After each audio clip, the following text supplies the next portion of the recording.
ডিম হচ্ছে super food.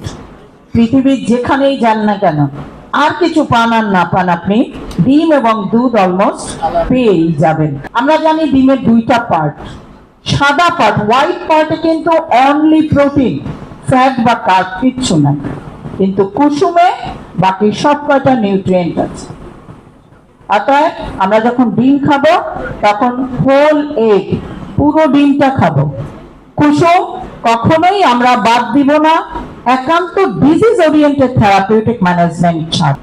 তাছাড়া একটা মানুষ সারাটা জীবন যতটুকু তার ব্রেন ডেভেলপমেন্ট হয়, তার 95% ব্রেন ডেভেলপমেন্ট হয় প্রথম 6 বছরে। তার মানে প্রথম 6 মাস এক্সক্লুসিভ ব্রেস্ট ফিডিং এর জন্য মাকে তার প্রেগন্যান্সিতে দিতে হবে ডিম একদম কুসুম সহ, এবং কমপ্লিমেন্টারি ফিডিং থেকে 5 বছর পর্যন্ত শিশুকে একটা করে হোল এগ দিতে হবে। যদি আমরা দিতে পারি তাহলে তার পরবর্তী লাইফে, ওই পরবর্তী স্কুলে যে মাকে আর পিটাতে হবে না, এই ফার্স্ট হইলি না কেন, পারলি না কেন, এই পিটানোটা পিটাতে হবে না। তার আইকিউ, তার ফিজিক্যাল মেন্টাল গ্রোথ ঠিক হবে, এবং পরবর্তী ওল্ড এজে আমরা যে ভুলে যাই অ্যালজাইমার ডিজিজ, সেটা প্রিভেন্ট করতে পারবো। আর মেয়েদের জন্য সবচেয়ে বড় জিনিস হচ্ছে, একটা জরিপে দেখা গেছে যারা সপ্তাহে 2টা ডিম খায় তার থেকে যারা সপ্তাহে প্রতিদিন একটা করে ডিম খায় তাদের প্রায় 44% ব্রেস্ট ক্যান্সার প্রিভেন্ট করা সহজ। আরেকটা জিনিস হচ্ছে গ্লো। আমরা অনেক কিছু করি, মেকআপ করি, মেকওভার করি, তাই না?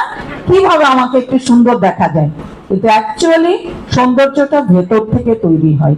সেই সৌন্দর্যটা ডিপেন্ডস অন ফুড, এবং আমাদের এই যে এইজিং জিনিসটাকে ডিলে করে হচ্ছে আমাদের কিছু নিউট্রিয়েন্ট, যেটা আমরা প্রোটিনে পাই, স্পেশালি এগে পাই। চোখের যে ভালো ভিশনটা থাকে সেটা কিন্তু আমরা পাই লুটেইন এবং জিয়াজান্থিন, যেটা অনেক খাবারে থাকে, তার মধ্যে ডিমের কুসুমে সব থেকে বেশি থাকে। আর যে নিউট্রিয়েন্ট গুলো পাই, বিশেষ করে অ্যান্টিঅক্সিডেন্ট, সেগুলো আমাদের এইজিংটাকে ডিলে করে, প্রিভেন্ট করে, রিঙ্কেল করতে দেয় না, আপনাকে সুন্দর লাগবে, আপনার গ্ল্যামার ঠিক থাকবে। পাশাপাশি brain atrophy, Alzheimer disease, stroke, এগুলোকে প্রিভেন্ট করে এই নিউট্রিয়েন্টগুলি। একমাত্র নিউট্রিয়েন্ট যা ডিরেক্টলি কোনো ফুড সোর্স নাই, দ্যাট ইজ ভিটামিন ডি। এই ভিটামিন ডি কিন্তু সিনথেসাইজ নিউট্রিয়েন্ট। সেটা কিভাবে? যখন আপনি একটা ফুল ডিম খাবেন, এবং সেটা সিদ্ধ খেলে চলবে না, কারণ এটা ভিটামিন ডিটা ফ্যাট সলুবল ভিটামিন, আপনাকে তেলে খেতে হবে। হ্যাঁ, আপনি যদি বলেন অল্প তেলে খাবো, ইটস ওকে, কিন্তু আপনি যখন ডিমটা খাবেন, ডিমের কুসুমের এই কোলেস্ট্রল, দ্যাট মিন্স কোলিক্যালসিফেরলটা, তখন যখন আপনি আল্ট্রাভায়োলেট রেসিতে যাবেন, তখন আপনার স্কিনের নিচে ভিটামিন ডি তৈরি হবে। অর্থাৎ ভিটামিন ডি রেডি পাওয়া কোথাও যাবে না।